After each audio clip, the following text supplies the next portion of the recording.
and before you know it, that's it. They're declaring Sharia in Parliament. But what difference would it make if you got one guy called George Galloway standing in a midst of about 1,000 people saying the opposite of what they're saying? Well, like, it's not really going to get very far. The fact is, this is the one of many to come. This is the first. But to come, but they talk about the first domino. A lot of people were saying like, "Oh, well, you know, what's wrong with Sadiq Khan being the mayor of London?" No, it's not. I'm not worried about Sadiq Khan. It's not the first mayor of London that's going to put your children into burqas. It's the third or the fourth one. That's what I'm worried about.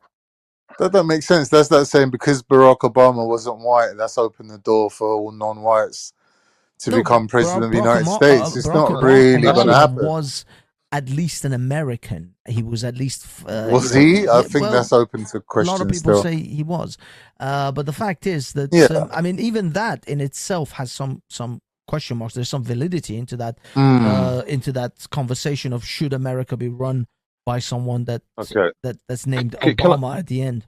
But this first of many argument you're putting forward, surely, as the indigenous population become more and more like British, there'll be less likelihood of any kind of Islamist leaders becoming prominent. No, that is actually completely the reverse. What's the reverse? In a different dream world, isn't it? Exactly. The fact is that it's been shown by polls that, in fact, the second and third generations are becoming more fanatical than the first immigrant generations. So yes, as more immigrants come in, even their children are going to grow up in enclaves of Islamists, and they're going to be more fanatical. Yeah, but they won't have any allegiance to foreign countries, though. They do. What do you think all these protesters in London, why are they protesting fucking Palestine? It's a genocide, what has Palestine got to do with any genocide? I showed you a genocide. I showed you pictures of children in Yemen starving, and they've been doing that for years. How come there was no protest for the Yemenis? Where were the Yemenis protests? The Palestinian genocide has been going on for 70-odd years. Yeah, and children are literally starving in Yemen right now. Yeah, because of Britain.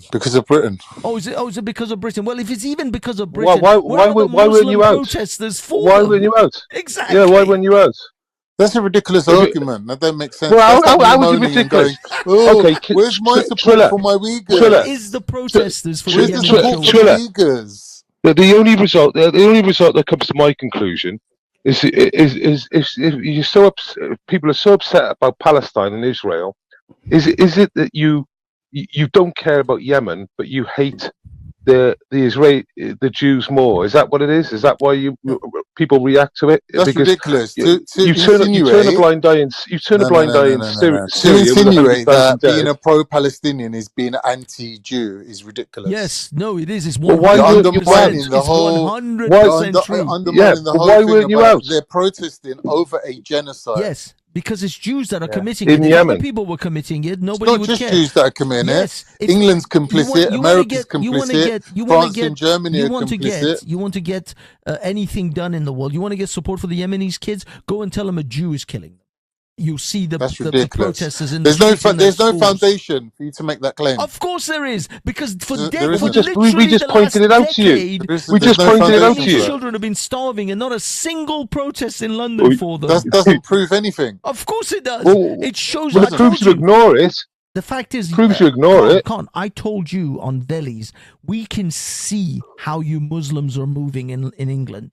We are aware of how genocide. You Muslims are moving Half in of England. Is objecting to a genocide. First of all, it's not a genocide. Nobody even agrees on that. The ICJ said it's a genocide. The fact is that it doesn't even matter. If it was, even if it's a complete you're undermining massacre, your own position. The fact is you How don't can you care. Say it doesn't matter? No, the fact is you don't care about the people there, because if you cared about Muslim children dying, you would all be up in arms about the Yemenis children that are starving. Not a single protest about the Yemenis. Banksy, I'm not a puppet master. I don't control the world, and I can't guess. I can't guess or preempt why certain incidences provoke humans to. That has nothing to do with it. I'm talking about objection, right? Dude, 1 minute. Let's be honest here. I'm trying to tell you, we can see. Do you remember? 1 minute. Bro, relax. You said that point. Listen. Do you remember when everyone was on the streets of London shouting "Free Nelson Mandela"? I was alive at that time, yeah, and I was in shock. I was like, "What is the big deal about freeing Nelson Mandela?" I still, to this day, can't understand what was the point of all that. But it provoked so much, like, people to take to the streets that it affected all of our lives. Now, why did it? No, I no, it don't didn't. know. You No, don't it know. didn't. No, it didn't. It I mean, didn't. the Iraq protests may have for the Saturdays it was done. You know, millions out on Iraq protests, but didn't affect our daily I'm telling lives. What are you you on about? my direct life experience Well, of seeing you must live people in in a the little streets of enclave. London screaming "Free Nelson Mandela" all through Camden Oh Lock, God! and you're telling me Well, no, there it we are. didn't. Now you're Well, it didn't. prepared to completely dismiss my side of things, and that says a lot Well, about you. anecdotally, you're giving anecdotal evidence. Yeah, Just put obviously, anecdote in. I Put do know how to grade anecdotal. evidence. I Yeah, do realize put that it's in front still of your evidence, statement, though. You and then can't there you go. dismiss it outright. Well, anecdotally, yeah, Yeah, I'm saying to you, I could get it didn't Randy on here affect that. now. He'll It tell you. affect you, but Randy it was affect your. involved If in it the Free affected your Nelson life, Mandela movement. it didn't But if affect. I It didn't asked affect him, other people's lives. It Welshman, affect your if I life. asked Randy, why did you care so much about Nelson Mandela? Do you think he'll be able to tell me? He was just swept up in the whole movement, wasn't he? Or virtue signaling. Uh, Bro, you're not being fair Well, to other people. that's what you're describing. Yeah, I'm saying because to you he that didn't we do can't anything. understand why Yeah, certain you just things hold up a ignite sign.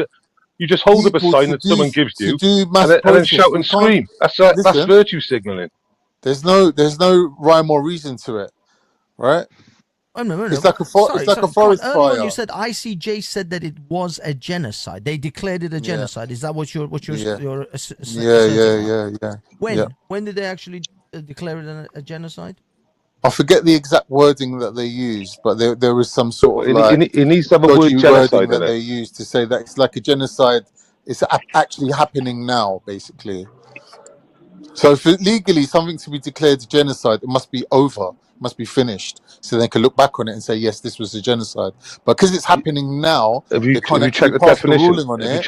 Have you checked the definition? I've just googled it, and they I know say they what haven't. I know what a So they genocide is. haven't found that Hmm. genocide has necessarily taken place. But the situation is No, dire enough that it is necessary for the court to issue a provisional measures. but they called it something genocide. I forgot what they said. Like basically a genocide that's ongoing. So they're Yeah, saying that basically it's called an they're active giving genocide. Israel the opportunity to like change their behavior to get themselves out of this legal loophole of it actually being a genocide. So they're saying if Yeah, you don't show any kind of like change in your actions, we're going to have to assume that you're doing this deliberately. And therefore, your current course of action is leading you to being genocidal, like yeah. declared genocidal. Same old story though, man. Yeah, It's just legalities, but yeah. on They the do the same ground, thing though. ICJ court orders Israel. This is, by the way, from Al Jazeera. Court orders Israel to prevent acts of genocide.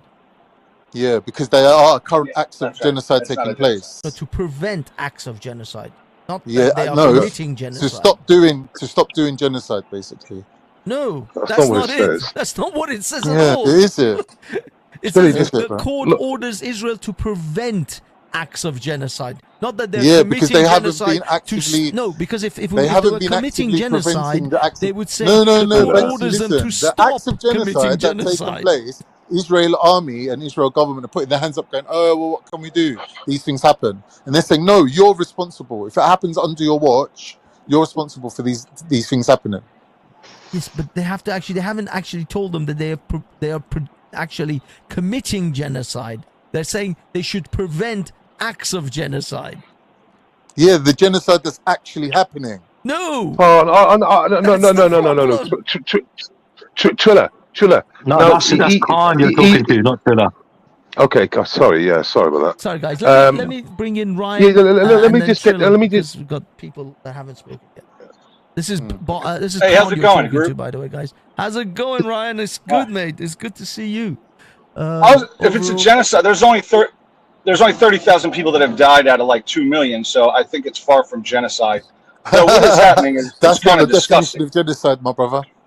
It's about wiping out. It's about wiping out a population, right? A certain population, or a part right? of a population, Well, or having the intention of wiping out. I think for we got for example, with a population of 2 million and 30,000 dead. No, that's irrelevant. That's irrelevant. Oh, right. There could be 100 million of them. It doesn't make a difference. You just literally make it up as you go along, Khan. But I mean, you were quoted. You were quoted. No, listen, Khan, you don't know me. Khan, don't talk to me like we're friends. I do know you. You've just been.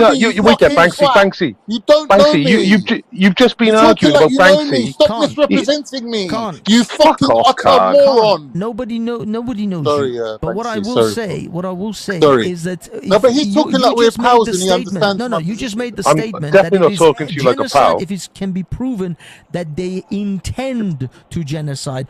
Who has proven that? The definition. Yes, who has proven that Israel intends to genocide the Palestinians? Well, their behavior dictates that, right? Who has proven that Israel is intending? You can't have a debate with him. You can't debate with him. You can't debate with in order to prove that this is taking place. Stop trying to run me from pillar to post. The fact is, who has proven this? My bro, he's saying that because there's X amount of Palestinians that haven't been killed, that it doesn't amount to a genocide. No, it doesn't, unless you can prove but intent. But if you look at the definition, that's not the case. No, that's what it is. This is why you're manipulating the definition, because the definition I'm not manipulating. I'm showing you the definition. The definition, okay, first of all, is in part or by intention. Exactly. So you have to now prove intent. Have you proven? No, but he's not arguing. The guy who spoke, he's saying because there's X amount of them, right? And only a certain percentage of them have been killed, that you can't prove that that's a genocide based on that point. That's not genocide. Now, when we're addressing, I'm addressing that particular point, right? Exactly. And I'm saying to him, if you look at the definition, it says even in part of a population. Yes, and if you can prove intent, that they intend to genocide the entire population. But if you can prove intent, that part doesn't count as genocide. Okay, Khan. Okay, Khan. So when you're at war, under your logic, when you're at war with someone, anyone you kill from the opposite side, in your case, is classed as a genocide because there's no intention. Yeah, America killed 1 million Iraqis. Were they genociding the Iraqis? Listen.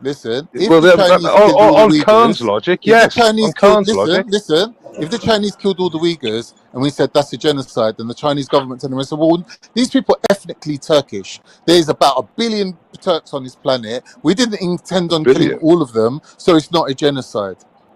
No, because they're doesn't make sense. No, they're ethnically Turkish, but they are still a separate group to the Turks. So are the Gazans. They're separate groups. But once again,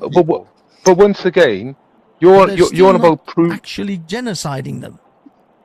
Well, they are. No. And if it was genocide, if it was genocide, they would have killed 1 million people so far because they're ridiculous. Heavily armed. They're very well armed, very well trained. That's what I mean. And again, I don't agree with it. They couldn't have killed more people if they tried to. What do you mean they couldn't have killed more people? They could have killed hundreds of thousands. Are you insane? Have you ever seen? That's ridiculous. Their arms and teeth. They have missiles. They have nuclear weapons.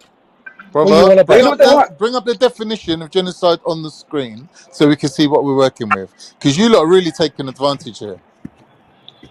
And the other thing is, advantage. Look, I don't really have a dog in the fight because I'm not talking about definitions of words, right? We haven't even got to the point of your dog in the race. The question is this: concerning the way you wage war, okay? The way I don't know how to wage war nowadays without this happening. You can't really wage war. Doesn't make it less of a genocide. No, it's not. I'm not saying it's good, but I'm saying it's so challenging when you have a group that's hiding amongst the population on purpose. Like, all the stuff Hamas has done is against all the laws of war, etc. You know, they're not wearing uniforms, they're hiding in every area they can. So it doesn't make it less of a genocide. Okay. There's nothing you can say to justify genocide, right? Yeah. It's not a justification of genocide. Do you agree to that? You talk about rules of engagement and this and that, but the what you call it, the opposition that you talk about, I disagree with. They are militia. They're militia. They're not an army. Listen, as human beings who could at any stage in our lives be faced with war machines backed by governments, we should not be arguing of any sort of military excuse for a genocide. Is ridiculous. As a human being, that's like a I'm not arguing for a genocide. I'm arguing, brother, listen to what I'm saying. The description of what it is. Voting it's not for a Christmas genocide right now, because in the future we could be getting genocided. Look, and you're going to be sitting there going, "Well, the bombs." I'm describing something, not rooting for it. They use can't differentiate between the human shields and the actual civilians. Calm down. The fact is, okay, hold on. This is the definition of genocide. I'm sorry, Ryan, you may not be able to see the screen. The deliberate killing of a large number of people from a particular nation or ethnic group with the aim of destroying that nation or group. Now you have to prove to me that is what the aim of Israel is. Okay, so this is the point of the ICJ. This is the point of the ICJ founding, right? The findings are saying that their behavior demonstrates this. But because the conflict isn't over yet, they're saying they have an opportunity to change their behavior and stop kind of like holding up their hands going, "Oh, what can we do? What can we do? Our bombs are killing everyone, but it's not our fault."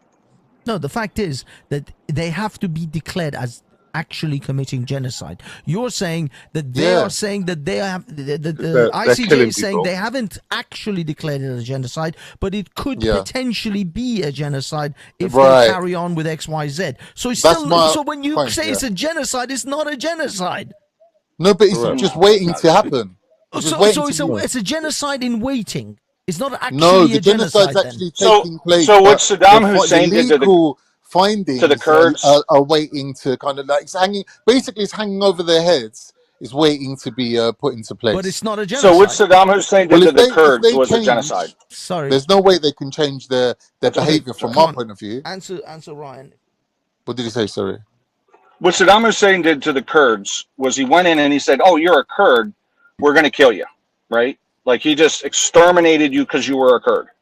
One after another. What Israel's doing is not technically a genocide. I'm not saying it's good. I think you'll find Winston Churchill killed more Kurds than Saddam ever did. Well, he killed a lot of Germans too, so thank God for that. But big up Churchill. I mean, I don't understand how to wage war. So if you look, the United States gets beat up because of Hiroshima and Nagasaki dropping these nuclear weapons, right? They drop nuclear weapons. It's terrible, right? But they don't look at the human cost of having to invade Japan, of Japanese and Americans to do so, which would have been several million people. The U.S. dropped nuclear weapons. We could call that a genocide. We could call it on surveillance. But the thing is they also saved a couple million lives because there wasn't an invasion, right? That's not a justification for genocide. But it's not a genocide. We just established that it wasn't a genocide. Hiroshima wasn't a genocide. No. A lot of people call that a genocidal act.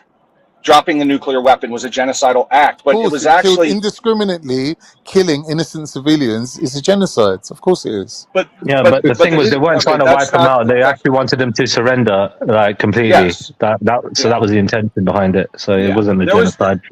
The goal was to end the war as quick as possible. Once they surrendered, they stopped. It was over, right? Yeah. So you could say they saved 2 million lives, but they had to kill 100,000 people to do so. In Hiroshima and Nagasaki. It's called actual history. That is actual that would have history. been a third option. But this is the thing. No, what's the third option? Yes. That was the choice they had, and that is actual true history, and that the documents prove that. They believed, and it proved to be the case, that by doing this, it would shorten the war to such a degree that they wouldn't have to do a land thing. And that was the thing they were all scared about, because, as the chap said, it was going to go against huge numbers. So, the records show it and the data shows it. So, that's just the way it is. Anyway, Banksy, you agreed that if the Palestinians weren't allowed to return to Gaza, and that the Israelis occupied Gaza, like fully took it over, you would accept that was the ethnic cleansing. Did I agree? When did I agree to that? Yeah, you agreed to that. You said that you agreed. You said that they will be allowed to return to their homes. Well, no. Some people were saying this is the aim of Israel is to completely oust them so that they can have some kind of new Straits of Hormuz, and then there's oil deals and gas deals in Gaza. Exactly. I said that I don't believe that any of that's going to happen. I don't think that the Palestinians are going to be completely exiled from that land. For argument's sake, if they can't move back to their land, right, and the whole of Gaza's like gone now, that would prove, like absorbed that would into prove Israel, that story right. If they completely exile them, would that make it ethnic cleansing at least? I don't really see it as ethnic cleansing. I actually see, well, you've moved an ethnicity these so-called Palestinians are ethnic to that land. I don't recognize their ethnic. But they're being cleansed from the land, right? They're being forcibly removed. Hey Banksy, can I ask a question and then I got to get off? Oh, sure. Go ahead, Ryan. What's it like over there with no guns in London? I saw your thing. I saw your thing, and I said, I'm going to ask the British what that's like, because over here we got people pouring in, but I'm armed, and most people are. So at the end of the day, I'm like, they're not going to do anything. So I don't know, man. It's got to be. I see you filming down there, and I'm thinking, like, I mean, you got to figure, like, there could, like, when you have a big group of protesters and they decide to get angry, they could do some damage potentially, right? Easily. So I'm kind of sitting there. I'm like, man, I wouldn't feel comfortable. Ryan, I got attacked 2 months ago live streaming, and I got attacked by Andy and Brandy from Antifa. There was about half dozen Antifa there. Okay. It always amazes me the communists and the Islamists together. Just, you know, a bit of a weird one.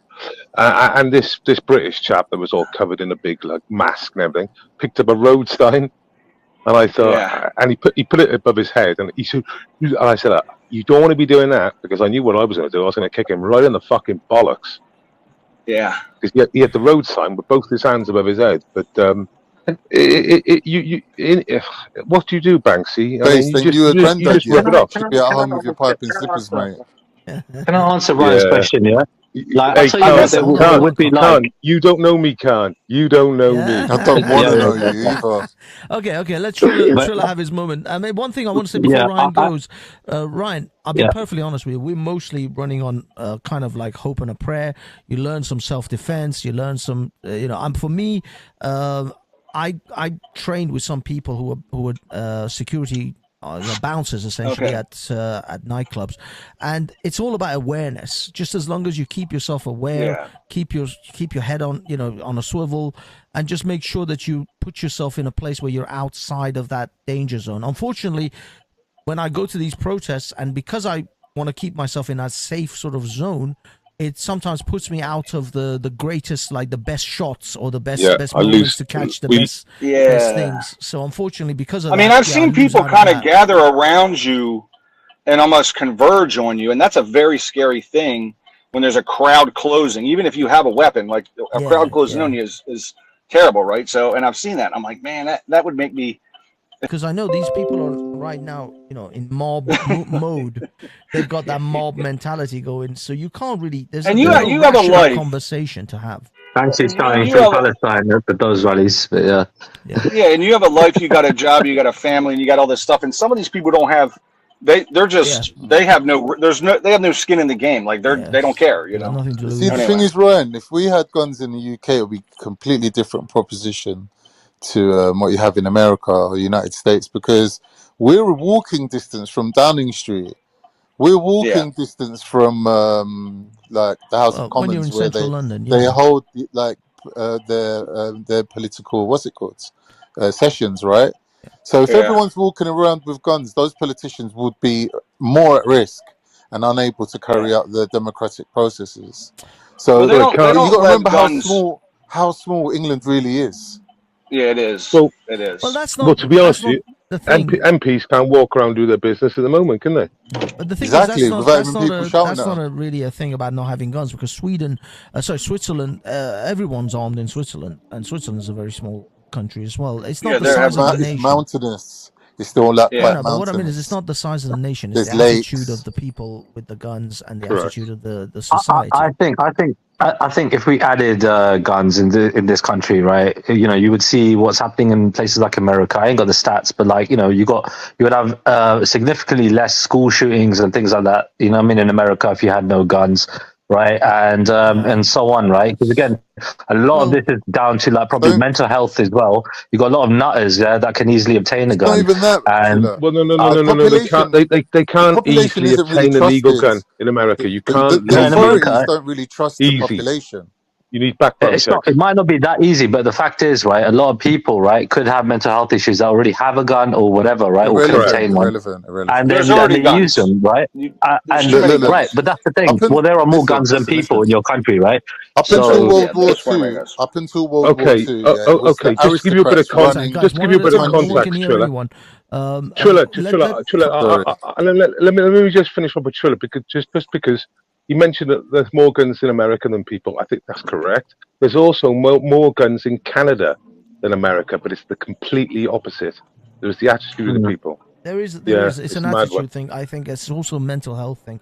But one thing I wanted to say to Ryan, the thing is, because of our I mean, first of all, when we say there's no guns, that's not necessarily true as well. There are plenty of guns. In fact, the Clapham shooting a couple of nights ago was a shooting. It wasn't a stabbing. There are guns. But it wasn't legal. It wasn't illegal. Well, that's what I mean. There are guns, illegal guns, available in the hands of certain people and criminals. So that's not like, it's not like we don't have guns in this country. It's just it is a lot harder to get a hold of a gun in this country than it. Yeah. But like Ryan, if you listen to what Ryan actually said, he said that if there was like illegal immigrants or whatever, the indigenous people having guns would sort of make them feel safer, whereas in England, that's like, because we're an island, we don't really have that same worry. It checks all that. It checks the government. That's right. So the government can't get too feisty because we're armed, and also anybody that has an idea to invade the United States, it's a bad. Imagine the militia. Imagine the militia. Well, everyone's got guns. The thing is, you're talking 250 million gun owners, right? Like, so you're talking about. You're right, because like China, nobody has guns in China. Like, you can invade China, and if you beat the military, you got them. Exactly. In the United States, you can't. It's uninvadable at that point. I think the government is cool with it. Like, okay, we'll let them keep their guns because it's free defense, you know. Yeah, but I mean, this is exactly what the Japanese generals during the Second World War actually said, is that even if they managed to beat America in a military sense, invasion of America would be nearly impossible, because they literally said behind every blade of grass there would be an American with a gun. So land invasion of the United States is where civil society against military. But that's how the West was won, no? Yeah, but against the military, right? Like, you got your bulletproof vests and this and that, right? Only a few weapons, like assault rifles, like your AR-15s or whatever they're called, yeah?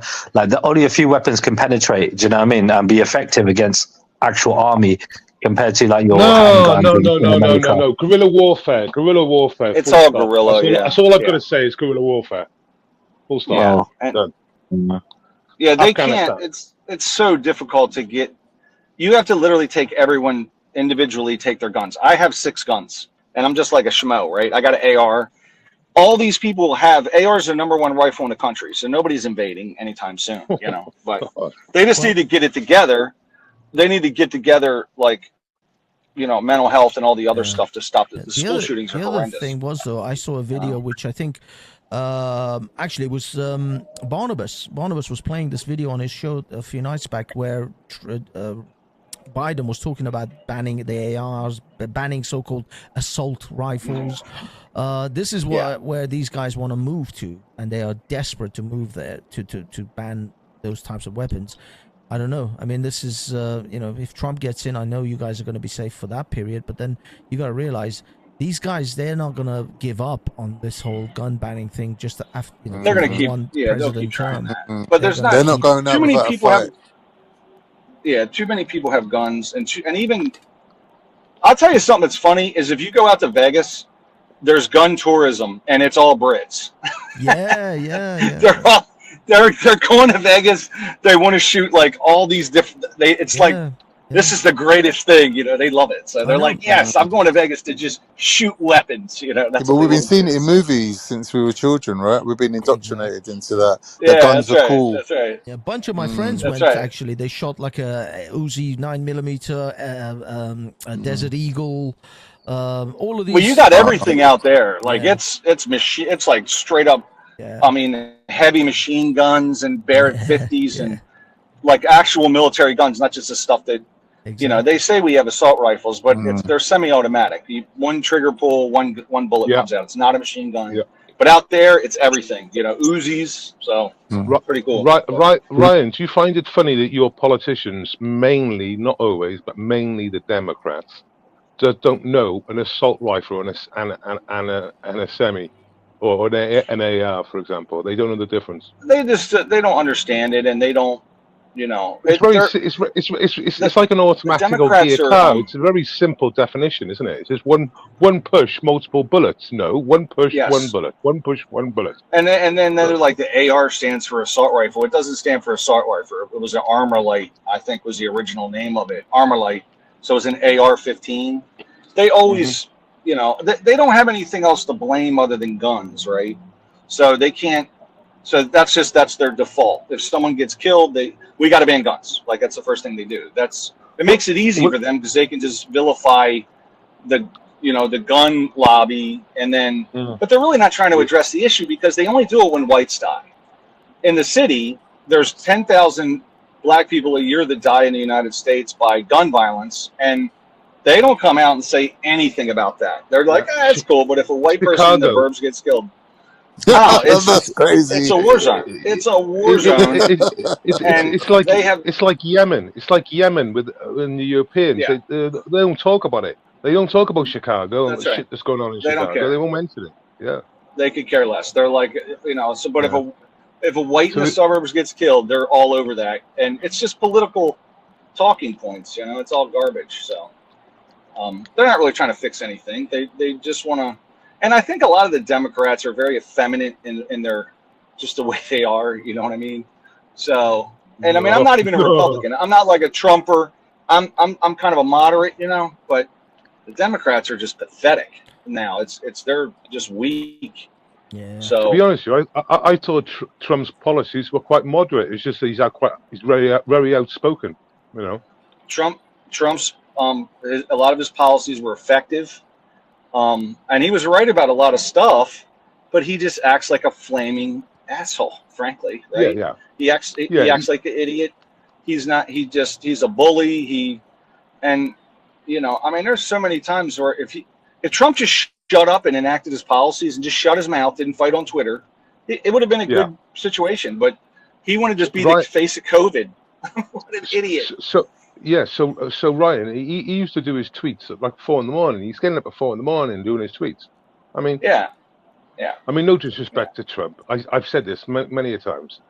Obviously, everyone loves it when they say, about the FBI. And he goes, they should be arresting you to Hillary and all that sort of shit. It was amazing and it was brilliant. But he was funny, like from a comedy standpoint. It was hilarious in the beginning. I was like. Making fun of Roseanne Barr. I'm like, this guy's crazy. Ryan, can I ask you a question, Ryan? Yeah. Over here, Trump's known for being like very pro-Israel and very on side with the whole like Zionist movement. Would you say that if Trump was in power, or if Trump gets back into power, let's say, how do you think that's going to affect things in the Middle East, that situation right now? I think it's going to. If you look at a lot of his policy, I think he tried to get the Abraham Accords, right? Like he put that together, from what I understand. I don't think it's going to change. I think the U.S. is going to support Israel because it's what they do, and he'll probably fund Ukraine. I think it's just that's kind of the way. I don't think he will. I don't think he will fund Ukraine. We'll see. Well, he's saying that he will end the war in Ukraine in like a day once he gets elected. 24 hours. That was his quote. He's going to go negotiate. Hours. I mean, he says all this nonsense. At the end of the day, he's going to go meet with Kim Jong-un. I mean, he's full of it, right? So wait there, Ryan. Though Ryan, didn't he stop the Rocket Man from causing trouble in the Far East? Didn't he stop him? He went over there and fucking had words with him. I don't think anything stopped because he's continuing to develop. It did, because as soon as Trump came out of power, they started again. Well, and Iran also. I think these nations continue to develop what they're doing. I don't think Trump really affected anything. He did. I think he done better than he done a lot better than Barack Obama. They stopped flying over Japan. They stopped flying over Japan. As soon as he went over there and had a chat with Rocket Man, there was no more flyovers to Japan, South Korea. Well, that is true. They did. I do think he pointed out some things that were important. He pointed out the China threat, which China's been building. I mean, they've been our enemy for a very long time, and no one in the United States really thought about it. Trump made that a big deal.